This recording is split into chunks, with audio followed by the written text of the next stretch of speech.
ജോയ്സിയുടെ മഴ തോരും മുമ്പേ എപ്പിസോഡ് 1. അലീന മുറിയിലേക്ക് ചെല്ലുമ്പോൾ ബ്രിജിത്താമ്മ കട്ടിലിൽ റോസായിലേക്ക് തലയണ വെച്ച് അതിൽ ചാരിക്കിടക്കുകയായിരുന്നു. ചിന്നുമോൾ ഒരു കുസൃതി കാട്ടിയിട്ട് ഓടി വരുന്ന പോലെ ഒച്ച വെച്ച് ചിരിച്ചുകൊണ്ട് അവളുടെ പിന്നാലെ മുറിയിലേക്ക് കയറി. അലീന തിരിഞ്ഞു നോക്കിയിട്ട് തൻ്റെ ചുണ്ടിൽ വിരലമർത്തി കാണിച്ചു. സൈലൻസ്. ബ്രിജിത്താമ്മയുടെ മുറി കുറേ നാളുകളായി അങ്ങനെയാണ്. മിക്കപ്പോഴും ശോകമുഖം. അതെന്തുകൊണ്ടാണെന്ന് ചിന്നുമോൾക്കറിയില്ല. അറിഞ്ഞാലും മനസ്സിലാക്കാനുള്ള പ്രായമായിട്ടുമില്ല. ചിന്നുമോൾ ചിരി നിർത്തി. മമ്മി വിളിക്കുന്നുവെന്ന് ചിന്നുമോൾ വന്നു പറഞ്ഞു. അലീന തെല്ലെ സങ്കടത്തിലും ചോദ്യഭാവത്തിലും ബ്രിജിത്താമ്മയെ നോക്കി. വിളിച്ചു. ഇവിടെ ഇരിക്കൂ മോളെ എൻ്റെ അടുത്ത്. ബ്രിജിത്താമ്മ കൈനീട്ടി അലീനയുടെ കൈത്തണ്ടയിൽ പിടിച്ചു. അവരുടെ വിരലുകൾ തണുത്തിരുന്നു. മമ്മിക്ക് തണുക്കുന്നുണ്ടോ? ഇല്ല. എന്താ? അവളൊന്നുമില്ലെന്ന് ചുമൽ കൊച്ചി. എന്നിട്ട് ബ്രിജിത്താമ്മയുടെ മുഖത്തേക്ക് നോക്കി. മുഖത്ത് നല്ല പോലെ നീരുണ്ട്. കൺതടങ്ങൾ രണ്ടു വീർത്തിട്ടുമുണ്ട്. ഡയാലിസിസ് നടത്തേണ്ട സമയം കഴിഞ്ഞിരിക്കുന്നു. ഞാൻ നിന്നെ വിളിച്ചതൊരു കാര്യം പറയാനാ. ബ്രിജിത്താമ്മ വാത്സല്യത്തോടെ അവളുടെ കൈത്തണ്ടയിൽ തലോടി. കൊല്ലപ്പള്ളിക്കാരുടെ കത്ത് വന്നു. അലീനയുടെ മുഖം വാടി. കത്തയച്ചിട്ടുണ്ടെന്ന് 3 ദിവസം മുമ്പ് തന്നെ അവർ ഫോൺ വിളിച്ചു പറഞ്ഞിരുന്നല്ലോ. കാര്യങ്ങൾ ഫോണിൽ സംസാരിച്ചാൽ പോരെന്ന് അവർ ചോദിച്ചതാ.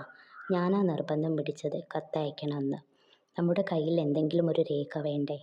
ബ്രിജിത്താമ്മ ബെഡ്ഷീറ്റിനടിയിൽ നിന്നൊരു പോസ്റ്റർ കവർ അവളുടെ നേർക്കു നീട്ടി. അലീന വാങ്ങാൻ മടിച്ചു. കൊഞ്ചല്ല കൊച്ചേ, ബ്രിജിത്താമ്മ ശാസിച്ചു. കത്ത് വാങ്ങുമ്പോൾ അലീനയുടെ കണ്ണു നിറഞ്ഞിരുന്നു. സൂക്ഷിച്ചു വെച്ചോ. അവര് വരും നിന്നെ കൂട്ടിക്കൊണ്ടു പോകാൻ. അപ്പോൾ നീ അവരുടെ കൂടെ പോകണം. നിനക്കവിടെ താമസിക്കാൻ സൗകര്യം കിട്ടും. 3000 രൂപ ശമ്പളം. 2000 എന്നു പറഞ്ഞ് അവർ തർക്കിച്ചു. വയ്യാതെ കിടക്കുന്ന വല്യമ്മച്ചിയെ മാത്രം നോക്കിയാൽ മതിയല്ലോ എന്നാ അവർ പറഞ്ഞത്. പക്ഷേ എനിക്കറിയരുതോ നിന്റെ സ്വഭാവം. ഒരു വീട്ടിലെ സകല ജോലിയും നീ ചെന്ന് കൈയിടും. അവസാനം ഒരു വീട് മുഴുവൻ നോക്കേണ്ട ചുമതല നീ ഏറ്റെടുക്കേണ്ടി വരും. അതുകൊണ്ടാണ് ഞാൻ അവരോട് 3000 വേണമെന്ന് തർക്കിച്ചത്. ഞാൻ പോവൂല. ഞാൻ ഇവിടുന്ന് എങ്ങോട്ടും പോവില്ല. എനിക്ക് മമ്മിയുടെ കൂടെ നിന്നാൽ മതി. അലീന വിതുമ്പി കരയാൻ തുടങ്ങി. ചുമ്മാ പൊട്ടിപ്പെണ്ണിനെ പോലെ സംസാരിക്കില്ലേ മോളെ. നിനക്ക് എല്ലാ കാര്യങ്ങളും അറിയാവുന്നതല്ലേ. ഞാൻ ഇനി എത്ര നാളുണ്ട്? അതിനു മുമ്പ് നിങ്ങളെ 3 പേരെയും കൂടി എവിടെയെങ്കിലും ഒന്ന് എത്തിക്കണം. വേണ്ട, മമ്മി പോയിട്ട് ഞങ്ങൾക്ക് ജീവിക്കണ്ട. ഞങ്ങളും മരിച്ചോളാം മമ്മിയുടെ കൂടെ. അലീന കണ്ണ് തുടയ്ക്കുകയും മൂക്ക് പിഴിയുകയും ചെയ്തു. സന്ദർഭം വളരെ ഗൗരവമുള്ളതാണെന്നും തനിക്കവിടെ സ്ഥാനമില്ലെന്നും കണ്ട് ചിന്നുമോൾ മുറിയിൽ നിന്ന് ഇറങ്ങിപ്പോയി. ഒരു കാര്യം നിങ്ങളും മനസ്സിലാക്കണം മോളെ. നിങ്ങളെ 3 പേരെ ഞാൻ ശരിയായ സ്ഥലത്തു തന്നെയാണ് എത്തിക്കാൻ ഏർപ്പാടാക്കിയിരിക്കുന്നത്. എൻ്റെ കൂടെ ജീവിച്ചതിനേക്കാൾ സുരക്ഷിതത്വവും നന്മയും നിങ്ങൾക്ക് കിട്ടും. ബ്രിജിത്താമ്മ കിതപ്പ് കൊണ്ട് കുറച്ചിടെ നിർത്തി. ശ്വാസം വേണ്ടത്ര എടുത്തു. രേവതിക്കുട്ടിയെയും ചിന്നുമോളെയും ഞാൻ പറഞ്ഞിടപ്പെടുത്തിയിരിക്കുന്ന വീടുകളിൽ എത്തിക്കേണ്ട ചുമതലയും നിന്റേതാണ്. ഞങ്ങളെ വേർപെടുത്തല്ലേ മമ്മി. ഞങ്ങളെ ഒന്നിച്ചു നിർത്തിയാൽ മതി. ഏതെങ്കിലും ഒരു വീട്ടിൽ. എല്ലാ ജോലികളും ഞങ്ങൾ ചെയ്തോളാം. ശമ്പളമൊന്നും തരണ്ട. എന്നാലും ഞങ്ങൾ തമ്മിൽ പിരിക്കല്ലേ. അലീന തേങ്ങലോടെ കെഞ്ചി. അങ്ങനെയൊന്നും ഒരിടത്തും കിട്ടില്ല മോളെ. പ്രത്യേകിച്ചും ചിന്നുമോളെ വീട്ടിൽ നിർത്താൻ ഒരു വീട്ടുകാരും സമ്മതിക്കില്ല. കാരണം അവൾക്കൊന്നും മനസ്സിലാക്കാനുള്ള ത്രാണിയായിട്ടില്ല. ഇവിടെ അവൾ നമ്മുടെയെല്ലാം ഓമന കുഞ്ഞായിരുന്നു. അവൾക്ക് എവിടെയും കയറി ചെല്ലാം. എന്തും പറയാം, ചിരിക്കാം, ആരോടും കൊഞ്ചാം. പക്ഷെ മറ്റൊരു വീട്ടിൽ ചെല്ലുമ്പോഴോ? ചിന്നുമോളെ പിരിയുന്നതിനെപ്പറ്റി എനിക്ക് ഓർക്കാൻ പോലും വയ്യ. അലീന വിതുമ്പി. നിങ്ങൾ ഓരോരുത്തരും എന്നെങ്കിലും തമ്മിൽ പിരിഞ്ഞിരിക്കേണ്ടവരാ. വിധി വൈപരീതം കൊണ്ട് അത് കുറച്ചു നേരത്തെ ആയിരുന്നു മാത്രം. ബ്രിജിത്താമ്മ നെടുവീർപ്പിട്ടു. അലീനയുടെ മിഴികളിൽ നിന്ന് ഇടയ്ക്കിടെ ഓരോ നീർക്കണങ്ങൾ അടർന്നു വീണുകൊണ്ടിരുന്നു. കരയരുത് മോളെ. എനിക്ക് നിങ്ങളുടെ കണ്ണീര് കാണാൻ വയ്യ. സന്തോഷമായിട്ട് വേണ്ടേ എന്നെ യാത്രയയക്കാൻ. അലീന ബ്രിജിത്താമ്മയുടെ സാരിത്തുകൊണ്ട് കണ്ണുകളൊപ്പി. മോളെ, രേവതിക്കുട്ടിയും ചിന്നുമോളെയും നീ ഓരോന്ന് പറഞ്ഞ് കരയിക്കരുത്. നീ വേണം അവരെ സമാധാനിപ്പിക്കാൻ. നീയാണ് മൂത്തവൾ. അതെപ്പോഴും ഓർമ്മ വേണം. അലീന തലയാട്ടി. ആ കത്ത് സൂക്ഷിച്ചു വെച്ചോ, ബ്രിജിത്താമ്മ പറഞ്ഞു. അലീന കട്ടിൽ നിന്ന് എഴുന്നേറ്റു. എന്നെ ഒന്ന് താങ്ങിക്കിടത്തു മോളെ. അലീന അവരുടെ കഴുത്തിനു പിന്നിലൂടെ കൈയിട്ട് ഉടലൽപ്പം ഉയർത്തിയ ശേഷം താഴേക്ക് നിരക്കി ശരിക്കു കിടത്തി. തലയണ വെച്ചു കൊടുത്തു. ടവൽ നനച്ചു കൊണ്ടുവന്ന് അവരുടെ മുഖത്തെയും കഴുത്തിലെയും വിയർപ്പ് തുടച്ചു. മതി, ഞാനൊന്ന് പ്രാർത്ഥിക്കട്ടെ. മോള് പൊയ്ക്കോ. അലീന മെല്ലെ മുറി വിട്ടിറങ്ങി. വാതിൽ ചാരി. അവൾ തൻ്റെ മുറിയിൽ പോയിരുന്ന് ആരും കാണാതെ കരഞ്ഞു. ഓർമ്മ വെച്ചപ്പോൾ മുതൽ അനാഥയാണവൾ. പക്ഷേ ബ്രിജിതാമ്മമ്മി ഉള്ളപ്പോൾ അവൾ ഒരിക്കലും ആ അനാഥത്വം മനസ്സിൽ തട്ടിയിരുന്നില്ല. തൻ്റെ അനാഥ മന്ദിരത്തിലെ കുട്ടികൾ അവർക്കു താൻ പ്രസവിച്ച മക്കളെപ്പോലെ തന്നെയായിരുന്നു. 24 വർഷം മുമ്പ് വഴിയോരത്തു നിന്ന് കണ്ടെടുത്ത ഒരു കൈക്കുഞ്ഞിനെയും കൊണ്ടാണ് ബ്രിജിതാമ്മ സ്നേഹനികേതനത്തിന് തുടക്കമിട്ടത്. പിന്നീട് അനേകം കുഞ്ഞുങ്ങൾ സ്നേഹനികേതനത്തിൽ വന്നു.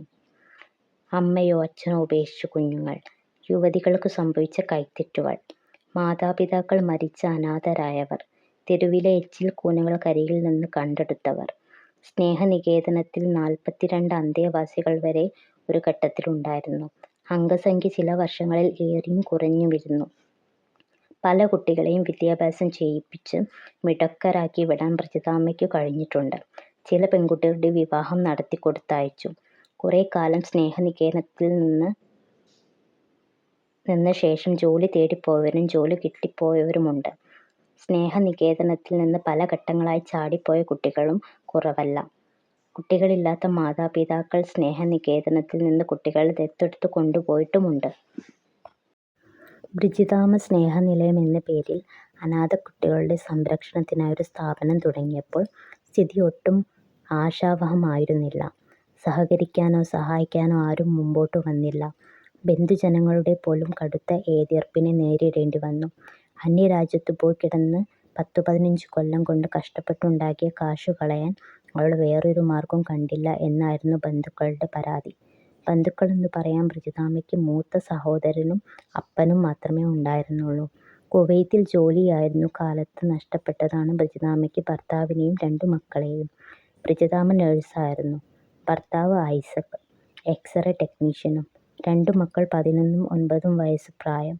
അവർ കുവൈത്തിൽ തന്നെ ഇന്ത്യൻ സ്കൂളിൽ വിദ്യാർത്ഥികളായിരുന്നു. സന്തുഷ്ടമായ കുടുംബം, തരക്കേടില്ലാത്ത വരുമാനവും സമ്പാദ്യവും. ഒറ്റ ദിനം കൊണ്ട് എല്ലാം തകർന്നു. ഒഴിവു ദിവസം കുവൈത്തിൽ നിന്ന് ഉല്ലാസ നൗകയിൽ ദ്വീപിലേക്ക് പോയതായിരുന്നു ഐസക്കും കുട്ടികളും. ബ്രിജിതാമ്മ കൂടി പോകാനിരുന്നതാണ്. പേര് കൊടുത്ത് പണമടച്ച് ബുക്ക് ചെയ്തിരുന്നു. പക്ഷേ യാത്ര പോകുന്നതിൻ്റെ തലേ ദിവസം തുടങ്ങിയ ശ്വാസതടസ്സവും ചെറിയ പനിയും ബ്രിജിതാമ്മയുടെ യാത്ര മുടക്കി. ഭർത്താവിനെയും മക്കളെയും അവർ സന്തോഷത്തോടെ യാത്രയച്ചു. പിന്നീട് അപകട വാർത്തയാണ് ബ്രിജിതാമ്മയ്ക്ക് കേൾക്കാൻ കഴിഞ്ഞത്. ബോട്ട് മുങ്ങി മരിച്ചു 14 പേരിൽ ഐസക്കും മക്കളും ഉൾപ്പെട്ടിരുന്നു. എല്ലാം ഉണ്ടായിരുന്നിട്ടും ഒരുനാൾ ഒന്നുമില്ലാത്തതിൻ്റെ ഷോക്കിൽ നിന്ന് കര കയറാൻ അത്ര പെട്ടെന്നൊന്നും ബ്രിജിതാമ്മയ്ക്ക് കഴിഞ്ഞില്ല. കുവൈത്തിൽ ജോലി തുടരുന്നതിനെപ്പറ്റി ഓർക്കാൻ പോലും വയ്യായിരുന്നു. ജോലി ഉപേക്ഷിച്ച് ബ്രിജിതാമ്മ നാട്ടിൽ തിരിച്ചെത്തി. അവിടെ നേരത്തെ പണിയിച്ചിട്ടുള്ള വീട്ടിൽ തനിച്ച് താമസം തുടങ്ങി. വീട്ടുനടയ്ക്കൽ റോഡരികിൽ പഴന്തുണികൾ പൊതിഞ്ഞ് ഉപേക്ഷിക്കപ്പെട്ട നിലയിൽ കണ്ടുകിട്ടിയ ഒരു ചോരക്കുഞ്ഞ് ബ്രിജിതാമ്മയുടെ മരവിപ്പ് പോലെ ചേതനയെ പതുക്കെ ഊർജ്ജസ്വലമാക്കി. സ്നേഹനികേതനത്തിൻ്റെ തുടക്കം അതായിരുന്നു. വീടിൻ്റെ പേരുമാറ്റി സ്നേഹനികേതനം എന്നാക്കി. 24 വർഷം നീണ്ട ജീവകാരുണ്യ പ്രവർത്തനത്തിനിടയിൽ സമ്പാദ്യങ്ങളെല്ലാം ചോർന്നുപോയി. വൃക്കരോഗത്തിൻ്റെ ചികിത്സയ്ക്കായും കുറേയധികം പണം ചെലവായി. ബാങ്കിൽ പണയപ്പെട്ടുപോയ വീടും ചെറിയ പുരയിടവും വിൽക്കേണ്ടി വന്നു. സ്നേഹനികേതനത്തിൻ്റെ പ്രവർത്തനം വാടക കെട്ടിടത്തിലേക്ക് മാറ്റി. സന്നദ്ധ സംഘടനകളുടെയും ജീവകാരുണ്യ പ്രസ്ഥാനങ്ങളുടെയും സഹായം കൊണ്ടും ഉദാരമതികളുടെ സംഭാവന കൊണ്ടുമാണ് സ്നേഹനികേതനം പ്രവർത്തിച്ചു പോന്നിരുന്നത്. ഏതില്ലായ്മയും ബ്രിജിതാമ്മ 2 കൈയിലും ഓരോ സഞ്ചിയുമായി ഇറങ്ങിയാൽ വൈകുന്നേരം അത് നിറച്ചുകൊണ്ടേ തിരിച്ചു വരൂ. കുട്ടികൾക്കുള്ള വസ്ത്രങ്ങൾ അവർ ഇരുന്നു വാങ്ങും. ബ്രിജിതാമ്മ കൈ നീട്ടിയാൽ ഏതു പിശുക്കനും പണം കൊടുക്കാതിരിക്കാൻ പറ്റില്ല. സ്വന്തം നാട്ടിൽ മാത്രമല്ല അടുത്ത ജില്ലകളിലും ബ്രിജിതാമ്മ പിരിവിനായി ഇറങ്ങും. ഒരു ബസ്സിൽ കയറി ഒരു സ്ഥലത്തിറങ്ങിയാൽ അവിടെ നിന്ന് തുടങ്ങുകയായി. കണിയാപുരത്തെ കട ഉടമകളും നാട്ടുകാരും ബ്രിജിതാമ്മയോട് പറയും, കഴിഞ്ഞ മാസമല്ലേ തന്നത്, ഇങ്ങനെ കൂടെ വന്നാലെങ്ങനാ? എൻ്റെ കുട്ടികളൊക്കെ ഈ മാസവും വിശക്കുന്നുണ്ട്, അവർ ജീവനോടിരിക്കുകയും ചെയ്യുന്നു. ആ മറുപടിയോടെ മിക്കവരും മടങ്ങും. നടത്തിപ്പിൻ്റെ നല്ല കാലത്ത് സ്നേഹനികേതനത്തിന് കലക്ടറുടെ അവാർഡും പ്രശംസയും മന്ത്രിയുടെ അനുമോദനവും സഹായ വാഗ്ദാനങ്ങളും ലഭിച്ചിട്ടുണ്ട്. ബ്രിജിതാമ്മയുടെ സേവന മഹാത്മ്യത്തെപ്പറ്റി പത്രങ്ങളും പുകഴ്ത്തി എഴുതുകയും ചെയ്തിരുന്നു. ബ്രിജിതാമ്മ നീട്ടിയ കൈ ആരും തട്ടിമാറ്റിയിട്ടില്ല. ആർക്കും പ്രതിരോധിക്കാൻ പറ്റാത്തതായിരുന്നു അവരുടെ ആ ചഞ്ചലമായ ആത്മവിശ്വാസവും ആത്മാർത്ഥതയും അർപ്പണബോധവും. പ്രജിതാമ്മ വൃക്കരോഗിയായതോടെ സ്നേഹനികേതനത്തിന്റെ ദൈനംദിന കാര്യങ്ങൾ പരുങ്ങലിലായി. ആഹാരം, വസ്ത്രം, മരുന്ന് ഇത്രയും അത്യന്താപേക്ഷിതമാണ്. സ്നേഹനികേതനത്തിലെ അംഗങ്ങൾ പല സംഘങ്ങളായി നാടുനീളെ നടന്ന് സംഭാവനകൾ പിരിച്ചു. അതിനിടയിൽ പ്രജിതാമ്മയറിയാതെ ചില തട്ടിപ്പുകളും നടന്നു. വൃക്കരോഗത്തിന് ചികിത്സ തേടിയതാണ് താൻ ജീവിതത്തിൽ കാണിച്ച ഏറ്റവും വലിയ അബദ്ധമെന്ന് പ്രജിതാമ്മ വിലപിക്കാറുണ്ട്. പണം ചോർന്നുപോയതിന് കണക്കില്ലായിരുന്നു. വീടും പുരയിടവും അങ്ങനെയാണ് അന്യാധീനപ്പെട്ടത്. 2 മാസത്തിലൊരിക്കൽ നടത്തിയിരുന്ന ഡയാലിസിസ് മാസത്തിലൊരിക്കലായി, 2 ആഴ്ചയിലൊരിക്കലായി, ആഴ്ചയിലൊരിക്കലായി, ആഴ്ചയിൽ 2 തവണയായി. അങ്ങനെ ആ വൃത്തിപരിധി ചുരുങ്ങി. 4000-ഓളം രൂപയാകും ഒരു തവണ ഡയാലിസിസിന്. സ്നേഹനികേതനം നടത്തിക്കൊണ്ടുപോകാൻ താൻ അവശേഷിക്കില്ലെന്ന് പ്രജിതാമ്മയ്ക്ക് പൂർണ്ണ ബോധ്യമായി. ആ സമയത്ത് 14 അന്തേവാസികളാണ് സ്നേഹനിലയത്തിലുണ്ടായിരുന്നത്. അതിൽ 11 പേരെയും പ്രജിതാമ്മ മറ്റ് അനാഥാലയങ്ങളിലും ജീവകാരുണ്യ സംഘടനകളിൽ എത്തിച്ചു കഴിഞ്ഞിരിക്കുന്നു. ഇനി 3 പേരാണ് അവശേഷിക്കുന്നത്: അലീനയും രേവതിക്കുട്ടിയും ചിന്നുമോളും. അലീനയ്ക്കും രേവതിക്കുട്ടിക്കും ചിന്നുമോൾക്കും പ്രജിതാമ്മ തന്നെ അഭയസ്ഥാനങ്ങൾ ഏർപ്പാടാക്കിയെങ്കിലും മമ്മിയെ വിട്ടുപോകാൻ അവർ 3 പേരും തയ്യാറായില്ല. ഓർമ്മ വെച്ച നാൾ മുതൽ പ്രജിതാമ്മയാണ് അവരുടെ മമ്മി. അമ്മയെ പിരിയേണ്ടി വരുന്ന മക്കളുടെ വേദന തന്നെയുണ്ട് അവർക്ക്. പ്രജിതാമ്മയ്ക്കും അങ്ങനെ തന്നെ. അവരെ സ്വന്തം കുട്ടികളായിട്ടേ പ്രജിതാമ്മ ഇന്നേവരെ കരുതിയിട്ടുള്ളൂ. അവരുടെ ജീവിതം ഒരു കരപറ്റിക്കാണാൻ പ്രജിതാമ്മ അങ്ങേയറ്റം ആശിച്ചിരുന്നു. പക്ഷേ അതിനു മുമ്പേ മടങ്ങിക്കൊള്ളാൻ ദൈവം പ്രജിതാമ്മയോട് കൽപ്പിച്ചിരുന്നു. പോവുകയേ നിവൃത്തിയുള്ളൂ. പക്ഷേ പോകും മുമ്പേ തനിക്ക് ചെയ്യാവുന്നിടത്തോളം പ്രജിതാമ്മ ചെയ്തു വെച്ചിട്ടുണ്ട്. അലീനയ്ക്ക് ആയിട്ട് നിൽക്കാൻ പറ്റിയൊരു വീട്. വീണ് തോളലൊടിഞ്ഞൊരു വല്യമ്മച്ചി അവിടെ അവളുടെ സേവനം കാത്തിരിക്കുന്നു. രേവതിക്കുട്ടിക്ക് മക്കളും മരുമക്കളുമെല്ലാം വിദേശത്തായിപ്പോയ വൃദ്ധദമ്പതികളെ പരിചരിക്കാനുള്ള ചുമതല. ചിന്നുമോളെ പാർപ്പിക്കാൻ കുട്ടികളുടെ ഒരു ഓർഫനേജിലും ഏർപ്പാടാക്കിയിരിക്കുന്നു. പക്ഷേ 3 പേരും 3 ദിക്കിലേക്കാണ് ചിതറിപ്പോകേണ്ടി വരിക. കോട്ടയം പാലായ്ക്കടുത്ത് കൊല്ലപ്പള്ളിയിലാണ് അലീനയ്ക്കായി നിൽക്കേണ്ട വീട്. രേവതിക്കുട്ടി ജോലി നോക്കേണ്ട വീടാകട്ടെ എറണാകുളത്ത് പാലാരിവട്ടം എന്ന സ്ഥലത്താണ്. ചിന്നുമോളെ പാർപ്പിക്കുന്നത് കൊല്ലത്തിനടുത്ത് കിളിക്കൊല്ലൂർ എന്ന സ്ഥലത്ത് പ്രവർത്തിക്കുന്ന ഒരു ഓർഫനേജിലേക്കും. 3 പേരും പരസ്പരം പിരിയുക എന്നത് ദുസ്സഹമാണ്. രേവതിക്കുട്ടി സ്നേഹനികേതനത്തിൽ വരുമ്പോൾ അലീനയ്ക്ക് 3 വയസ്സേ ഉള്ളൂ പ്രായം. ഏകോദര സഹോദരങ്ങളെപ്പോലെയാണ് സ്നേഹനികേതനത്തിൽ അവർ ജീവിച്ചത്. ചിന്നുമോളെ വളർത്തിയത് രേവതിക്കുട്ടിയും അലീനയും ചേർന്നാണ്. എന്നാൽ ഇപ്പോൾ വിധിയുടെ കരങ്ങൾ അവർക്കിടയിൽ ദൂരവും മതിലുകളും സൃഷ്ടിക്കാൻ പോകുന്നു. വാതിൽക്കലൊരു നിഴലനക്കം കണ്ട് അലീന പെട്ടെന്ന് കണ്ണും മുഖവും തൂർത്തു. രേവതിക്കുട്ടിയായിരുന്നു അത്. അവൾ തീരെ തളർന്ന പോലെ തോന്നിച്ചു. "വല്ല രക്ഷയുമുണ്ടോ മോളെ?" അലീന പ്രതീക്ഷയോടെ ചോദിച്ചു. "ഇല്ല ചേച്ചി, നമ്മള് ചോദിച്ച ആരൊന്നും തരില്ല. നീ കോൺവെന്റിലും വികാരിയച്ഛൻ്റെ അടുത്തും ചെന്ന് ചോദിച്ചില്ലേ? അവരെത്രയെന്ന് വെച്ചാ തരുന്നേ. മടുത്തു കാണും നമ്മളെക്കൊണ്ട്. സാരമില്ല, നമുക്ക് നാളെ ഒന്നിച്ചൊരു ശ്രമം കൂടി നടത്തി നോക്കാം." ഒരു തവണ കൂടി പ്രജിതാമ്മയ്ക്ക് ഡയാലിസിസ് നടത്താനുള്ള പണത്തിന് വേണ്ടി കഴിഞ്ഞ 2 ദിവസമായി അലയുകയാണ് അവർ.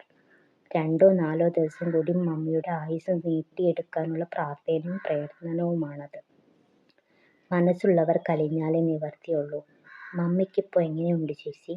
രേവതിക്കുട്ടി അലീനയെ നോക്കി. "ഇന്ന് കൂടുതലാ. മുഖത്തെല്ലാം നീര്. കൺപോള പോലും നീരുകെട്ടി വീർത്തു. ഷോ, ലോകത്ത് എന്തുമാത്രം ആളുകളുടെ കയ്യിൽ പണം വെറുതെ ഇരിപ്പുണ്ട്. എങ്ങനെ ചെലവാക്കണമെന്ന് പോലും അറിയാതെ. മരിക്കുമ്പോൾ വെറും കൈയോടെയല്ലേ ചേച്ചി എല്ലാവരും പോകുന്നത്. എന്നാലും അതീന്ന് കുറച്ച് പാവങ്ങൾക്ക് കൊടുത്തൂടെ?" രേവതിക്കുട്ടിക്ക് ലോകത്തോടാകെ അമർഷം തോന്നി. പ്രജിതാമ്മ കിടപ്പിലായ ശേഷം അലീനയും രേവതിയും കൂടിയാണ് പിരിവിനിറങ്ങുക. കലക്ടറുടെ സർട്ടിഫിക്കറ്റുണ്ട്. അവാർഡുദാന ചടങ്ങിന്റെ ഫോട്ടോയുമുണ്ട്. പത്രങ്ങളിൽ സ്നേഹനികേതനത്തിനെക്കുറിച്ച് വന്ന പ്രശംസകളുടെ ഫോട്ടോ കോപ്പികളുമുണ്ട്. എന്നാലും ആളുകൾക്ക് സംശയമാണ്. തട്ടിപ്പുകാരാണോ, വ്യാജരേഖകളാണോ ഇവർ കൊണ്ടു നടക്കുന്നത്?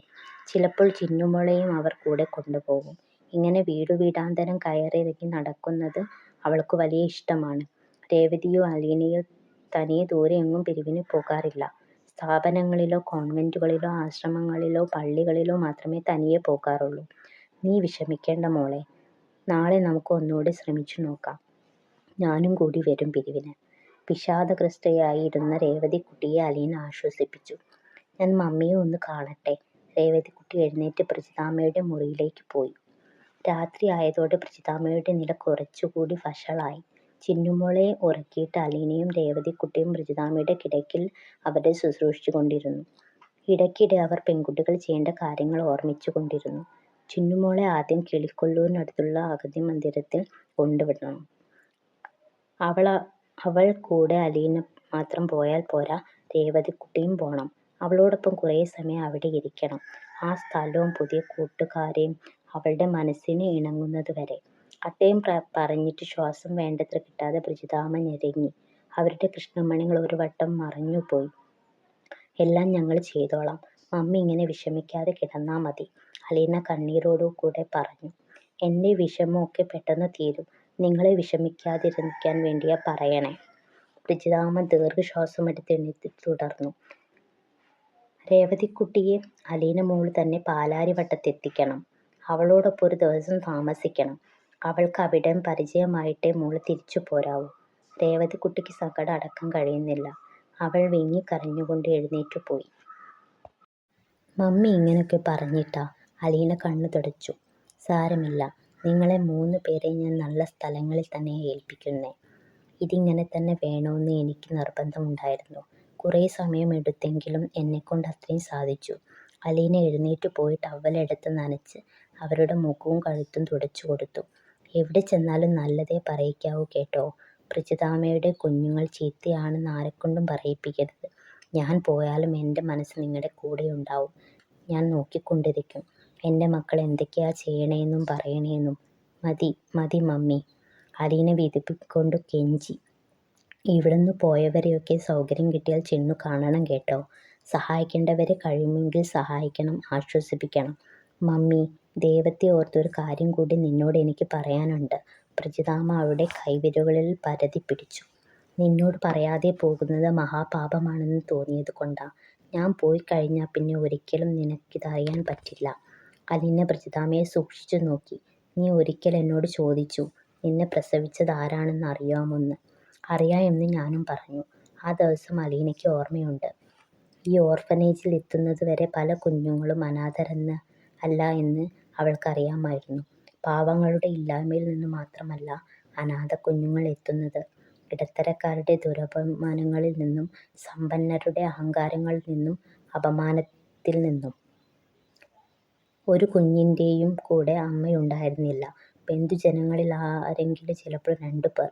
പേരില്ല, അഡ്രസ് ഇല്ല, പ്രജിതാമ്മ ചോദിക്കാറുമില്ല. താൻ നിഷേധിച്ചാൽ ഈ കുഞ്ഞുങ്ങളെ കായലിലോ റെയിൽവേ പാളത്തിലോ എറിഞ്ഞു കളഞ്ഞെങ്കിലോ എന്നാണ് അവരുടെ പേടി. ഒരു സംഭാവന കിട്ടിയെന്നിരിക്കും. അതിൻ്റെ ഫലം എല്ലാ അനാഥ കുഞ്ഞുങ്ങളും ഒരേപോലെയാണ് പങ്കിടുക. അമ്മമാർക്ക് എന്തു സംഭവിക്കുന്നു? അലീന പലപ്പോഴും ആലോചിച്ചിട്ടുണ്ട്. സ്നേഹനികേതനത്തിൽ വന്നു ചേർന്നിട്ടുള്ള അനേക കുഞ്ഞുങ്ങളുടെ അനാഥത്വത്തിനു പിന്നിലുള്ള കഥകൾ ചിലപ്പോൾ അവളെ ഞെട്ടിപ്പിച്ചിട്ടുമുണ്ട്. പുരുഷന്റെ ചതി അല്ലെങ്കിൽ ക്രൂരത, പ്രസവിച്ച പെൺകുട്ടിയുടെ വീട്ടുകാർക്കുള്ള അഭിമാനക്ഷതം, ഒരു സ്നേഹബന്ധത്തിലെത്തിയ അബദ്ധം. അവിടെയെല്ലാം തീരുമാനങ്ങൾ എടുക്കുന്നത് പുരുഷന്മാരാണ്. അമ്മമാർ നിസ്സഹായരാണ്. തന്നെ പ്രസവിച്ച് ഉപേക്ഷിക്കേണ്ടി വന്ന സ്ത്രീ ആരെന്നറിയാൻ അലീന ആഗ്രഹിച്ചിരുന്നു. ഒന്നും ചോദിക്കാനല്ല, അവകാശപ്പെടാനല്ല. ജീവിതത്തിൻ്റെ ഒരു വഴിത്തിരിവിൽ വെച്ച് നിസ്സഹായനായി തന്നെ കൈവിട്ടുകളയേണ്ടി വന്ന അമ്മയുടെ ദുഃഖമൊന്നു കാണാൻ. വെറുപ്പോ വിദ്വേഷമോ ഒന്നുമില്ല അമ്മയോട്. കാരണം ഒരമ്മയും മനസ്സോടെയല്ല സ്വന്തം കുഞ്ഞിനെ ഉപേക്ഷിക്കുന്നതെന്ന് അവൾക്കറിയാം. അതിനു പിന്നിൽ വലിയൊരു പ്രതിസന്ധിയുമുണ്ട്. പക്ഷേ അച്ഛൻ ആരാണെന്ന് അവൾക്ക് അറിയണ്ട, കാണുകയും വേണ്ട. കാരണം അച്ഛൻ മിക്കപ്പോഴും ചതിയനാണ്, സ്വാർത്ഥനുമാണ്. സമൂഹത്തിൻ്റെ അംഗീകാരമുള്ള കുട്ടി മതി അവന്. അംഗീകാരമില്ലാത്ത കുട്ടിയെ അവൻ തൻ്റെ വീട്ടിൽ നിന്ന് മാത്രമല്ല മനസ്സിൽ നിന്നും പുറത്താക്കി കളയുന്നു. അമ്മമാർ അങ്ങനെയല്ല. വർഷങ്ങൾക്കു ശേഷം സ്നേഹനികേതനത്തിൽ തൻ്റെ കുഞ്ഞിനെ തേടി വന്ന അമ്മമാരെ അലീന കണ്ടിട്ടുമുണ്ട്. 2 കുട്ടികളെ അവരുടെ അമ്മമാർ വീണ്ടെടുത്തു കൊണ്ടുപോയി.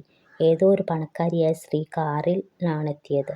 അവർ കഷ്ടപ്പെട്ടാണ് സ്നേഹനികേതനത്തിൽ തൻ്റെ കുഞ്ഞുങ്ങളുണ്ടെന്ന് അറിഞ്ഞത് തന്നെ. പക്ഷെ അവരുടെ കുട്ടി 1 വർഷം മുമ്പ് രോഗം വന്നു മരിച്ചു പോയിരുന്നു. അന്ന് ആ അമ്മയുടെ മുഖത്തുണ്ടായ സ്തോഭം അലീന ഒരിക്കലും മറക്കില്ല. സ്തംഭിച്ചു നിന്നുപോയി അവർ. പിന്നെ കുട്ടിയെ എവിടെയാണ് സംസ്കരിച്ചതെന്ന് ചോദിച്ചു. ആ സ്ഥലം കാട്ടിക്കൊടുക്കാൻ ബ്രിജിതാമ്മയോടൊപ്പം അലീനയും പോയിരുന്നു. അങ്ങോട്ടുള്ള യാത്രയ്ക്കിടയിൽ ആ സ്ത്രീ തൻ്റെ കുട്ടിയെക്കുറിച്ച് ചോദിച്ചു. അവൻ മിടുക്കനായിരുന്നോ? കുസൃതിയായിരുന്നോ? അവൻ എപ്പോഴും കരയുമായിരുന്നോ എന്നെല്ലാം. 4 വർഷം അവൻ സ്നേഹനികേതനത്തിലുണ്ടായിരുന്നു. എപ്പോഴും എന്തോ ചിന്തിച്ചു കൊണ്ടിരിക്കുന്നത് പോലെയുള്ള ഒരു കുട്ടിയായിരുന്നു. അവൻ കളികളിലൊന്നും യാതൊരു താല്പര്യവുമില്ല. അലീന പറയും, അവൻ ഭാവിയിൽ ഒരു ശാസ്ത്രജ്ഞനായിത്തീരുമെന്ന്. 4-ാം വയസ്സിൽ ന്യൂമോണിയ കടുത്ത് അവൻ മരിച്ചു. അലീനയാണ് അന്വേഷിച്ചു വന്ന അമ്മയ്ക്ക് അവനെ അടക്കിയ സ്ഥലം കാട്ടിക്കൊടുത്തത്. കുലീനയും സമ്പന്നയുമായ ആ യുവതി വെറും നിലത്ത് തൂർന്ന പോലെ പുല്ലുപടർന്ന ആ മൺകൂടിനരികെ കുറേ സമയം ഇരുന്നു. ഇടയ്ക്ക് തൂവാല കൊണ്ട് കണ്ണ് തുടച്ചു. അന്നു രാത്രി ബ്രിജിതാമ്മയോട് ചോദിച്ചു, എൻ്റെ അമ്മയെ എനിക്കൊന്ന് കാണിച്ചു തരുമോ?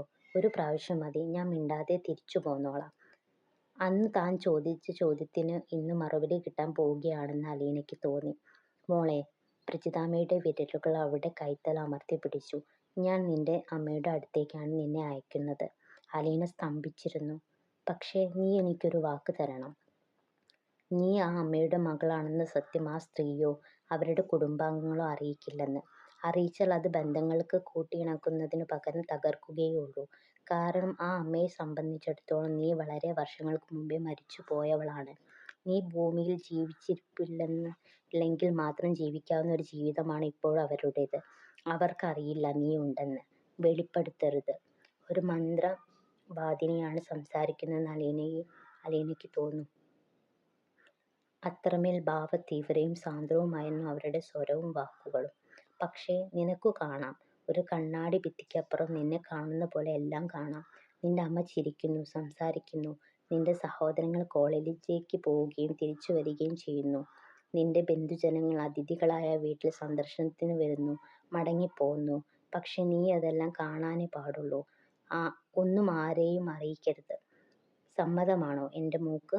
ബ്രിജിതാമ്മ അവളുടെ മുഖത്തു നോക്കി. അവൾ ആ ഇരിപ്പിൽ മരവിച്ചു പോയി എന്നവർക്ക് തോന്നി.